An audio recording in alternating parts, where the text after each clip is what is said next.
Hello everybody, welcome back. This is JudiciousFire. I'm on the iOS server. Today I'm going to be looking at the top 4 talents in the game of Castle Clash. These talents are tried, tested, proven. These are talents that I highly recommend.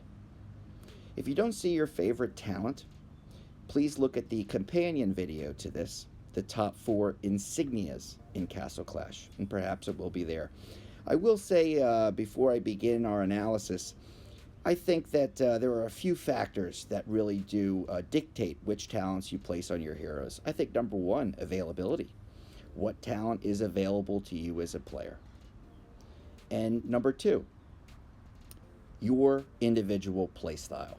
So the way we play this game and what is available to us is going to vary from person to person. These are general recommendations. I'm going to look at these talents by going to the talent compendium. It's the blue tab at the bottom, pink and yellow book, second tab from the top. And we have all of the talents in Castle Clash. And each one of them will have a description of the talent at every varying level through its development, all the way up to 9.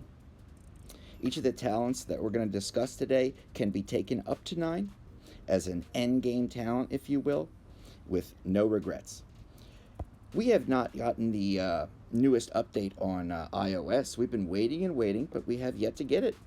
The newest talent is Stealth, and I'm very familiar with this talent. I've been learning about it ever since it hit the Taiwan server.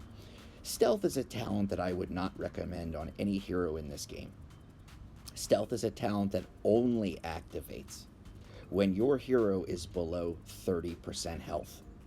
That means for 70% of your hero's life, the talent will not be active. Your hero will have no talent at all. Also, its activation at 30% doesn't coalesce with the way that Castle Clash is played. Our heroes do not take incremental damage. A hero gets hit, the hero dies. Stealth does not activate. The hero is hit, perhaps loses 50% health. Stealth has not activated. A second hit kills the hero. Stealth has not activated. So you are really handicapping yourself in this game if you place Stealth on any hero. The only exception that I could think of would be something like a Warden challenge, where we're needing to use niche talents, quirky talents. So Stealth is something that I would stay away from in terms of general use and general gameplay. Let's take a look at the 4 talents that really do make an impact and a difference in this game. The very first would be Wicked Armor. Wicked Armor is going to give you a huge attack boost. It is an attack talent. The thing about Wicked Armor is it's going to limit the reflected and deflected damage in battle to only 7,000. Today's game provides heroes with the ability to reflect and deflect damage. That reflect and deflect can kill your hero the moment you hit the enemy. Wicked Armor will help to mitigate that to the tune of 7,000 per reflect. Let's take a look at some of the heroes I have on base. Each one of these heroes is an auto proc hero. His or her skill is activated through the use of time and energy gain. The hero does not have to be under direct attack for that skill to function. Let's take a look here first. I've got a Wicked Armor on Anubis, a Wicked Armor on Cosmo, a Wicked Armor on Walla Walla, a Wicked Armor on Creation. Bogeyman is the only hero in today's game, as of the date of this recording, that has a built-in Wicked Armor. His reflect damage is lessened to the degree of only 5,000 per reflect. So you would not need Wicked Armor on Bogeyman. And lastly, a Wicked Armor on Serena. Let's take a look at what they can do. Let's get over to like a Hero Trials, for example. Let's do Siren. Okay, this is level 9, highest level of Hero Trials.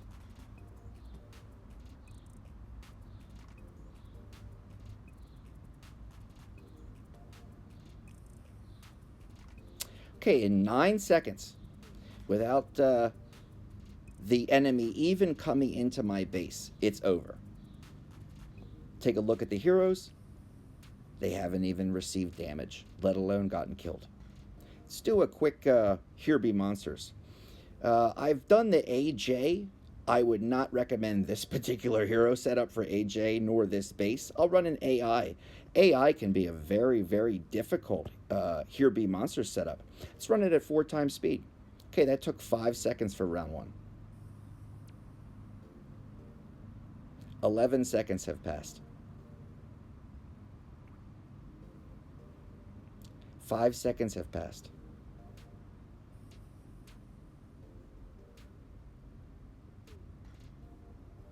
12.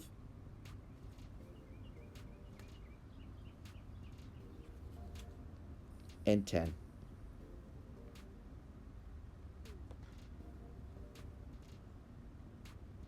Not one hero harmed. If I had not been running the Wicked Armor, the reflect damage from the auto proc of these heroes would have gotten 2 to 3 of them killed. Wicked Armor prevents that. Next, let's look at another talent, an endgame talent that you can take up to 9 with no regrets. That would be Sunder. Sunder is going to be able to provide extra hits in combat. The majority of game modes in Castle Clash have a damage cap, and the enemy, whether it be the Archdemon, boss that you're fighting, some centaur, some goblin, they cannot take more damage than their damage cap allows. So in these game modes, we are after DPS, or damage per second. We want extra hits, as many hits as we can deliver. That's how we get the high scores and take out these big bosses as quickly as possible. Sunder provides that opportunity, giving you extra hits in combat. Now, the favor talents like Saint's Favor, Oracle's Favor, and Brawler's Favor also provide that opportunity, but not to the degree of Sunder. Sunder is a better talent to use when looking for higher DPS. Also, each one of these favors talents requires you fighting a boss or a demon that is part of that particular warden faction. And we look at something like the Archdemon. The Archdemon is not a member of any warden faction. He is warden neutral.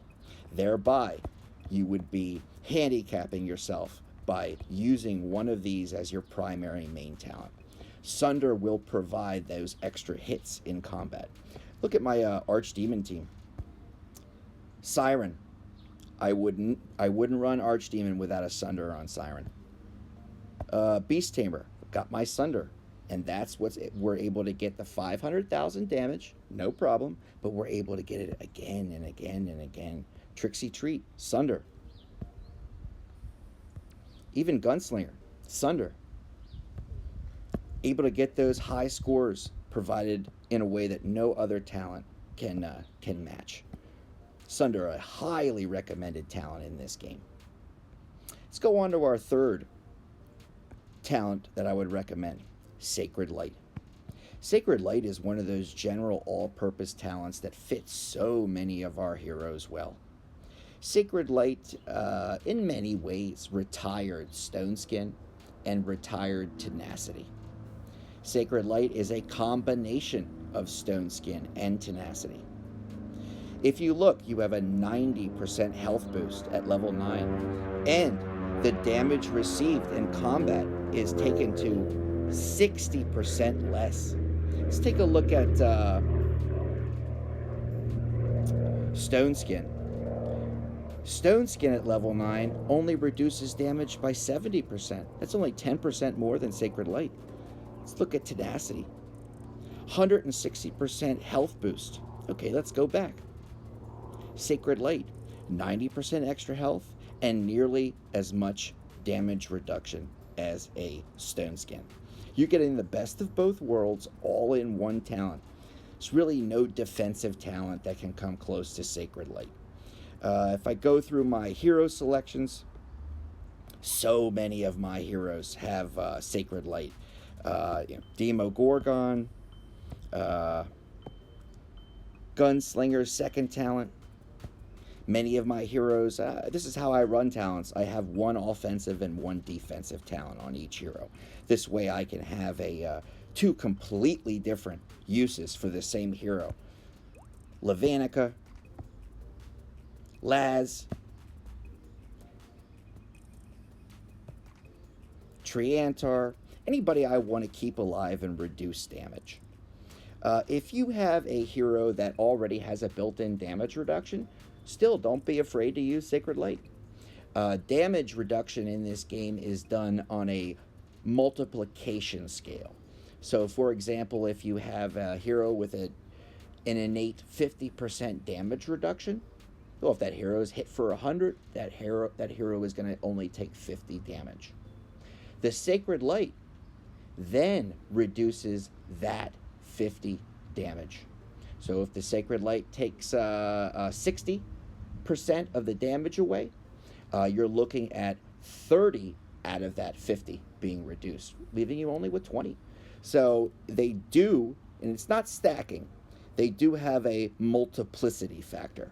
So don't be afraid to put Sacred Light on heroes that have an inborn or innate damage reduction. Let's go back. Our third talent that I would highly, highly recommend in this game.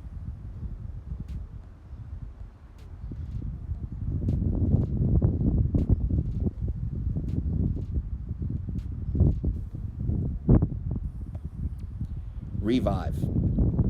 Revive is a game changer at level 9. Let's take a look at level 8.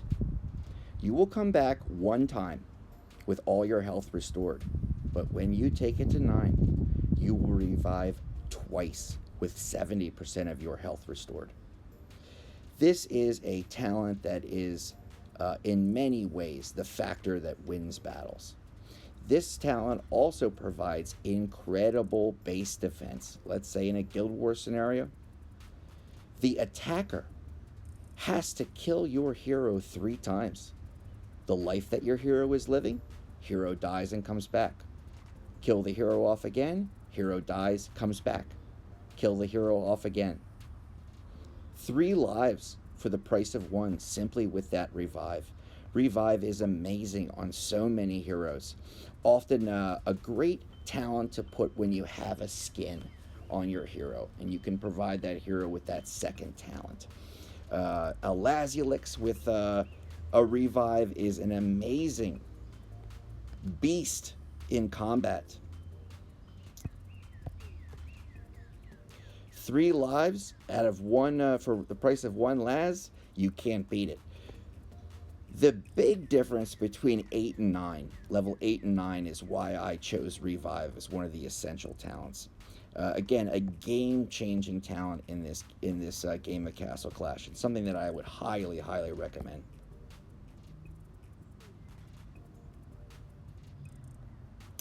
I will say, on a note about Revive, you have to be careful with who you place the Revive on. Just like with Bogeyman and the Wicked Armor, and currently no one you have to worry about with Sunder, but with Revive, it will not work on somebody who has a natural Revive, like an Anubis or a Bogeyman. Anybody who naturally comes back from the dead. Basically, the talent, the majority of the talent's benefit would be canceled. In Castle Clash, they always take the highest level. So if your hero has a level 9 revive and 3 lives like Anubis, you've basically canceled it. So you really want to be careful when placing it on your hero and read that skill description to make sure that he, she, or it does not have an innate revive.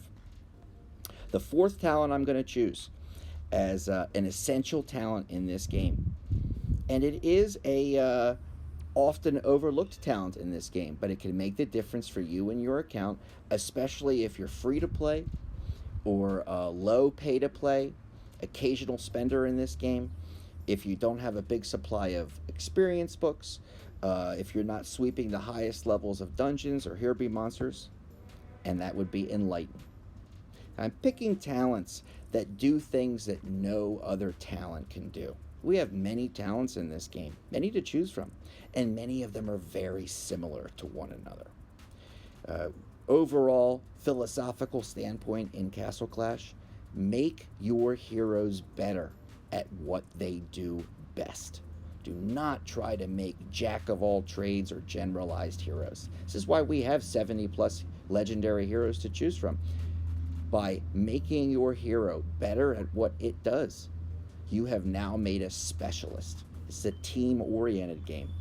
Put 6 specialists together on one team, and you've got a nearly unbeatable squad. Enlighten will help you to get your heroes to max level. That is essential in this game. Enlighten, and I would not necessarily recommend taking it to 9, but it is so beneficial in the upgrading process that an Enlighten at level 8, an Enlighten at 7, 6, look at Enlighten at level 5, doubling your experience gain in dungeon sweeps. Here be monsters trials, raids, battles of all kind. Enlighten can get your hero up at least twice the rate. And if you have the talent runes for it, taking it up to something like a 6, a 7, even an 8 can get you a hero up to level 200. And once you've done that, then evolve or double evolve your hero, and you can get back 270, 235 blue books. And those books can be used for more experience gain or sold for honor badges. Honor badges, it is a commodity in Castle Clash, especially for starting accounts. We run out of honor badges early in this game. At a certain point, you're flowing in honor badges, okay? You need a snorkel, you're diving in honor badges. But in the early stages of this game, honor badges are utterly essential, and Enlighten can help you to gather those necessary resources. So I would highly recommend Enlighten as a good talent. Let's go over the talents one last time as a review. Wicked Armor for damage, as well as to reduce the reflect damage that we take in today's game. I wouldn't have said this a couple of months ago. I wouldn't have said this even a few weeks ago. But now we are moving into a point where reflect damage can kill our heroes off instantly. Sunder for those extra hits in combat in the majority of game modes in Castle Clash. They have a damage cap. Sunder will allow you to get the highest scores in the game. Sacred Light, a wonderful general use. Nearly every hero can benefit from this talent. A little bit of tenacity, a little bit of stone skin, all rolled into one. Keep your heroes alive in today's game.